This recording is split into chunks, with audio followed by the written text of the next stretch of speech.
नमस्कार, आप देख रहे हैं न्यूज 24 में आपके साथ पूजा राठौर शर्मा। और चले सबसे पहले बड़ी खबर का रुख कर रहे हैं। इंडिया गठबंधन की आज चौथी मीटिंग होनी है। पटना में नीतीश के समर्थन में पोस्टर लगे हैं और पोस्टर में लिखा है जीत चाहिए तो नीतीश चाहिए।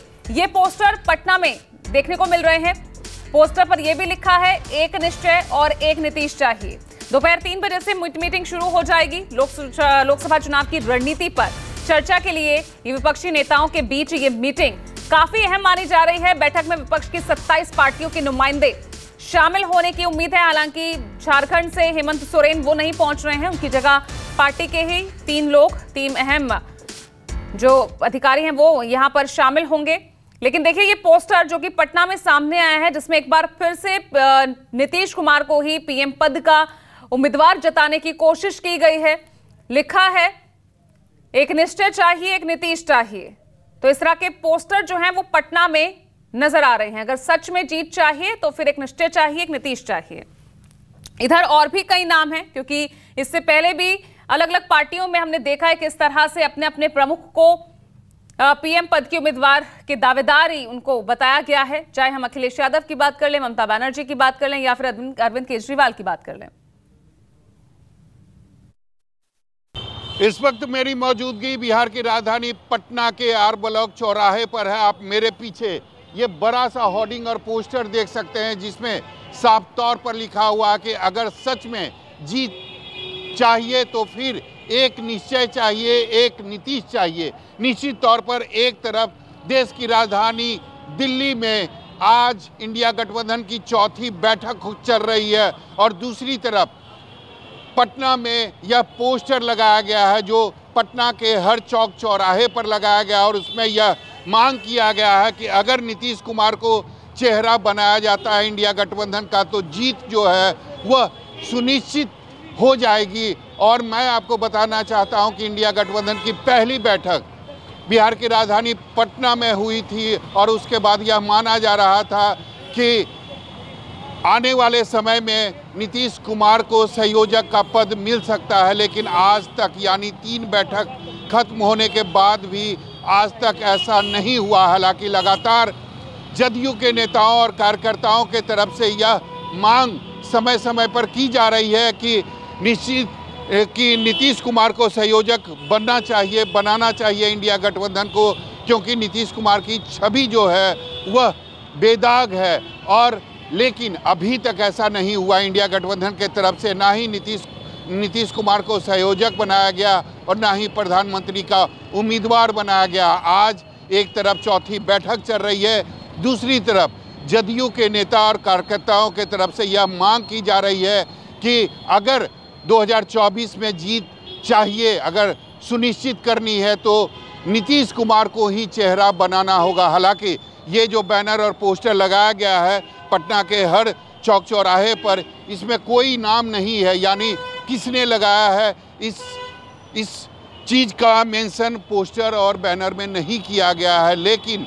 यह मांग कई बार जदयू के नेता और कार्यकर्ताओं के तरफ से किया गया है। हालांकि आज निश्चित तौर पर यह जदयू के नेता और कार्यकर्ताओं के तरफ से इंडिया गठबंधन पर एक प्रेशर बनाने की पॉलिटिक्स भी है, राजनीति भी है, क्योंकि जदयू के नेता और कार्यकर्ता चाहते हैं कि अगर सच में 2024 में जीत चाहिए तो केवल एक ही चेहरा जीत दिला सकती है, उसका नाम है नीतीश कुमार।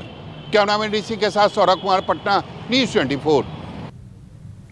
और चलिए अब दिल्ली में नीतीश कुमार के घर के बाहर से ही मौजूद है मेरे सहयोगी ऋषिकेश। पटना से एक बार फिर आवाज उठी है नीतीश कुमार की एक बार फिर पीएम पद के दावेदारी को लेकर।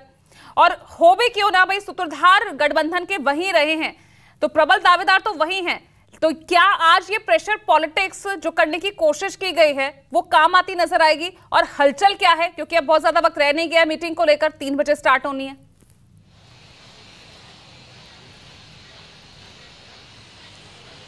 पूजा, देखिए बिल्कुल आप ठीक कह रही हैं, क्योंकि नीतीश कुमार को लेकर भले ही बिहार की राजधानी पटना में एक निश्चय एक नीतीश का पोस्टर लग रहा हो, लेकिन उनके अपने प्रतिद्वंदी जो बिहार में हैं, चाहे वो सम्राट चौधरी हो, जीतन राम मांझी, और जिसको लेकर बिहार बीजेपी की बड़ी एक बैठक हुई कि बिहार में नीतीश कुमार और उसके गठबंधन को कैसे रोका जाए।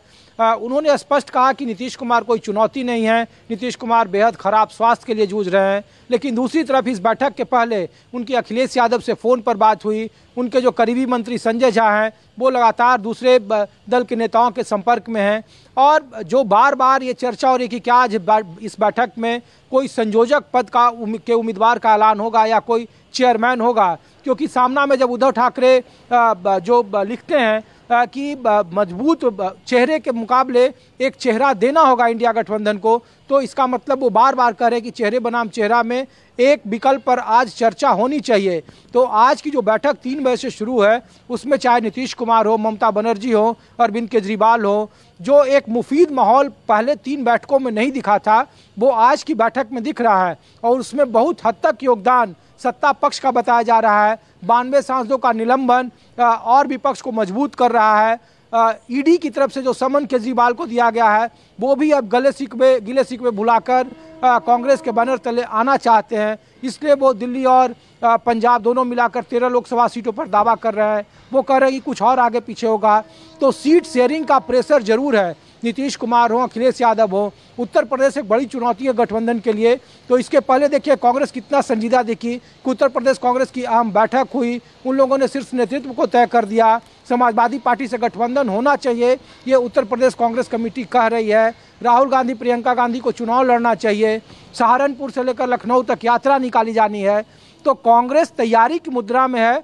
बड़े भाई की भूमिका वो किस हद तक निभाएगी ये बैठक में तय होगा, क्योंकि जितने भी क्षेत्रीय छत्रप हैं उनके सामने सबसे बड़ी चुनौती सीट शेयरिंग को लेकर है। चाहे वो आप बंगाल देख लें या फिर दिल्ली और पंजाब देख लें, उत्तर प्रदेश देख लें, लेकिन कांग्रेस के जो सूत्र जानकारी दे रहे हैं वो कम से कम 545 में से 543 उसमें से 300 से 320 सीटें वो अपने पास रखना चाहती है और वो उस पर सीधी लड़ाई लड़ना चाहती है। जबकि क्षेत्रीय छत्रप चाहते हैं कि जहां बीजेपी से कांग्रेस का सीधा मुकाबला हो और जहां क्षेत्रीय पार्टियों से मुकाबला हो वहां ज़्यादा तरजीह क्षेत्रीय पार्टियों को मिलना चाहिए, क्योंकि क्षेत्रीय पार्टियों का जो स्ट्राइक रेट है जीत का कांग्रेस के मुकाबले ज़्यादा बेहतर है। इसलिए अखिलेश यादव ऑन रिकॉर्ड कई बार कह चुके हैं कि उत्तर प्रदेश में कांग्रेस के लिए उनके पास महज 6 सीटें हैं। पश्चिम बंगाल में कई बार ममता बनर्जी ने ऑन रिकॉर्ड कहा कि उनके पास महज कांग्रेस के लिए 2 सीटें हैं। अरविंद केजरीवाल कई बार कह रहे हैं कि पंजाब में वो बहुत ज़्यादा